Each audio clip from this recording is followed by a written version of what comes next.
लोकांचं नेतृत्व तुझ्या करता आम्ही तुझ्या आईला पाडली. निवडणुकीत उभी होती तुझ्या विरोधात. भावाचे तुझे जमिनीवरून प्रॉपर्टीवरून भांडणं झाले. आई गेली भावाकडं, तिने राजकारणी डावपेच केला, तुझ्याच आईला तुझ्या विरोधात उभी केली.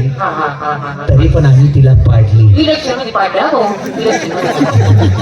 निवडणुकीत पाडली. तशी तुझी आई पडली नसती रे. तुझी आई पडलीच नसती, याच्या बापानं पाडली.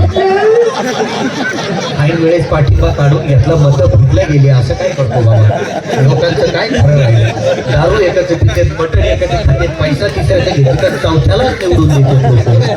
जनता ठिकाण्यावर नाही, त्याच्यामुळं पुढारी ठिकाण्यावर राहणार, त्याच्यामुळं रस्त्याचे काम नीट लवकर व्हायना. असं झालंय बाबा. त्याच्यामुळं टायर फुटला आणि यायला उशीर झाला. तेव्हा सगळ्या गावात तुला केलं, मतदान केलं, निवडून आणलं, गावची सत्ता तुझ्या हातात दिली. आता गावचा विकास करणं हे तुझं प्रथम काम आहे. खरं सांगा, मला सांगा, बरोबर. मी गावात निवडून आल्यानंतर हा, मी गावात कोणाची उपकार ठेवले? नाही तसा लई प्रगतीशील पोरगा तू. होता आपल्या गावात डांबरी रोड? नाही गावचा रस्ता लय खराब होता. एसटी जर आदळली तर मागचा माणूस उडून ड्रायव्हर शेजारी बसायला एवढा खराब नाही. मग मी निवडून आल्यानंतर तो गावात डांबरी रोड झाला कुणामुळे? तुझ्यामुळे बाबा. होत्या तेव्हा सरकारी शाळा? नाही जिल्हा परिषद शाळा नव्हती गावात. लहान लहान पोर किती दुकान होत चालले होते. तिकडच नदीवर जायचे आणि बिड्या पेट फिरायची. मग ती सरकारी शाळा गावात झाली कुणामुळे? तुझ्यामुळे. होता आपल्यावर सरकारी दवाखाना? नाही ग्रामीण रुग्णालय नव्हतं गावात.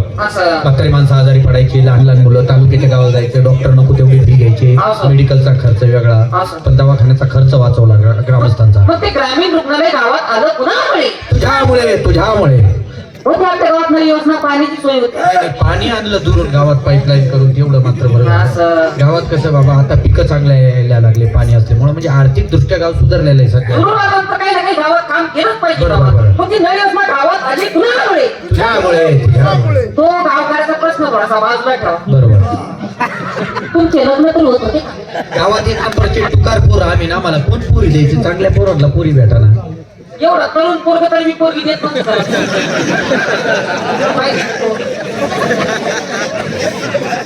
तरी पण गेलो त्या ठिकाणी त्या लोकांच्या गाड्या धरल्या, पाया पडल्या. तुमचे लग्न झाले कुणामुळे? तुझ्यामुळे. तुम्हाला 2-3 पोरं झाले कुणामुळे?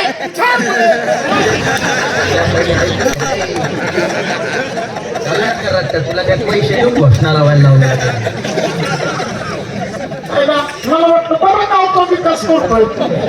विकास नाही ना घरात राहतो. इकडे बोलव त्याला.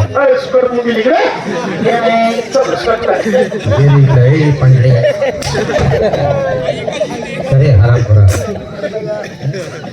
तुझ्यामुळे आम्हाला पोर उचतरा. मी काय टोल नाक्यावर फिरत होतो का? तसं नाही होता. तुम्हाला 2-3 वर्ष झाले लागणार. तुम्हाला मुलबाळ नव्हतं. तुमच्या बायकोला नमस्कार घेऊन गेलो नव्हतो का पहिली साहेबांना? असतो एखाद्याचा लेट पाळणा बाबा. योगाच्या गोष्टी. लेट पाळणा असतो. मित्र या नात्यानं मला तुमची काळजी वाटते. हा तसं तू आमच्या घरातला पोरगा आहे, तुला वाटणार. मग वहिनीला घेऊन गेलो नव्हतो का नमस्काराला? हा कुठे गेलता? माऊरगड, पंढरपूर, सप्तशृंगी देवी, आळंदी, गाणगापूर, पैठण, शेगाव, त्र्यंबकेश्वर कोण गेलो होतो? हा तूच गेला. मीच गेलो होतो नमस्काराला. नमस्कार कोणी केला होता? तूच केला. मीच केला होता. मग पोरं कुणामुळे झाली? पोरं ज्याच्या त्याच्यामुळे झाले. नंबर लावू नको, मार खाऊ नको. मित्र आहे. मित्र आहे म्हणून ऐकून घ्यावं लागतं. जाऊ दे आता. त्याचं लग्न करावं लागेल. हा हे महत्वाचं बोलला तू. त्याचंही लग्न करू चालू वर्षी. त्यालाही पोरगी पाहू सुशी सुंदर लग्न करू, म्हणजे संसाराला लागला का सुधरल जरा वागण्यातून. मुलगी चाकरी पाळती तो घरात पाळती होईल. सांगता येत नाही.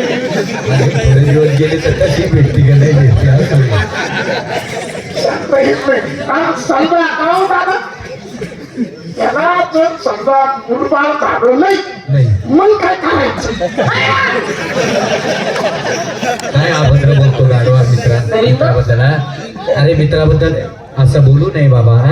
अरे किती केलं तर जीवाचा जीव मित्र आहे. जाऊ दे. तुलाही पोर सोर नाही झालं ना, तुझ्या बायकोला बाबा मी घेऊन जाईल सो खर्चाने नवस करायला. जाऊ दे. नवस करायला मी घेऊन जाईन तुझ्या बायको. जाऊ दे. कुठे घेऊन जायचं? हाँगकाँग. मी तर जवळ घेऊन गेला. बाहेर दिसत आहे.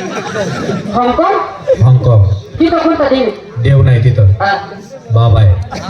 बाबा कोणते? छोट्या बाबा. अर्धी लोक येडे केली ते विना त्यांच्याच मागं पळत. अरे शिक्षण घ्या, शिक्षण हे वाघिणीचं दूध आहे. ज्यांनी पाषण केलं पिलं की तो वाघासारख्या डारकड्या फोडल्याशिवाय राहत नाही. चला मग 1 2 3 4 5 मित्र जमलो. त्याची म्हणे आभाराचा भार कशाला, गळ्यात फुलाचा हार कशाला, हृदयात माणुसकीच्या घराला धार कशाला. माणूस किती पैशावाला आहे ते महत्वाचं नाही, माणसाजवळ माणुसकी किती आहे, माणूस माणसात बसायच्या लायकीचा आहे का नाही हे महत्वाचं आहे. हे बघ. मग आपण 4 5 मित्र जमलो. गावात आणायचा आहे तमाशा. हा, तमाशा. गणेश राजे संगीकरांचा तमाशा आपल्या गावात आलेला आहे. बाजूच्या गावामध्ये त्या ठिकाणी जाऊ आपण आणि तमाशा बघू आपल्या राजुरी गावामध्ये. अगदी कलावंताचं चाहतं गाव आहे, तिथं जाऊ. तिथं तमाशा आवडला का आपल्या गावाला घेऊन जाऊ तमाशा. हा? मग सर्व बाजूला. मला कसं आहे, जुन्या जाणत्या कार्यकर्त्यांचा माणसांचा विचार घेतला पाहिजे. बाबा तमाशा आणायचा आहे आता. गावचे पहिले तुम्ही 40 वर्ष गाव सांभाळलं, ग्रामपंचायत सांभाळली, मग तुमचं आम्ही मार्गदर्शन घेतलं पाहिजे. आपल्याला तमाशा आणायचा आहे. तमाशा आलाय आपल्या गावाला, तिथं बाजूला राजुरीला. गणेश राजे संगीकरांचा तमाशा आहे. हा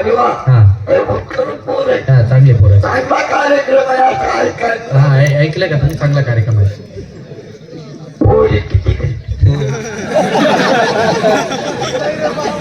काय झालं?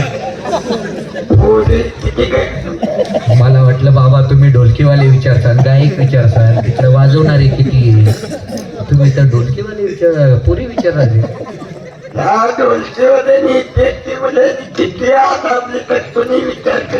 बरोबर. पोरी पुढं नसल्या का त्यांचं माकड बरोबर. म्हणलं पोरी बरे हा पोरी बरे आहेत, बरे आहेत. चिकण्या बाबा आता चिकणे असल्या, बरे असल्या, मॉडेल असल्या तर काय उपयोग आहे. आता नुसतं त्यांच्याकडं पाहायचं, नुसतं असं करायचं. हे तर तुम्हाला कळत नाही. कारण काय म्हणले मने माणसाचं माणसाचं मन कधी म्हातारं झालंय का? मन मात्र होत नाही. ते भारतात काही मनात तुला लाज कशी नाही. वा वा मन बस. मन पाण्यावरी पातळ, मन वाऱ्यावरी त्यांचं, मनात हृदयाने बरोबर.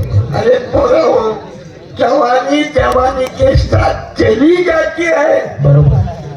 लेकिन मोहब्बत की मजा बहुत बुढ़ापन में जाती है. करा मोहब्बत करा, पण काय मोहब्बत करायच्या अगोदर दाताची बताळी बसून घ्या, म्हणजे प्रॉब्लेम होणार. अरे कोई कहता है कि बुढ़े इश्क नहीं करते. वा वा. कोई कहता है कि बुढ़े इश्क नहीं करते. अरे बुढ़े इश्क करते हैं लेकिन लोग उन पे शक नहीं करते. बुढ़े इश्क कैसा करते हैं? कैसा करते हैं?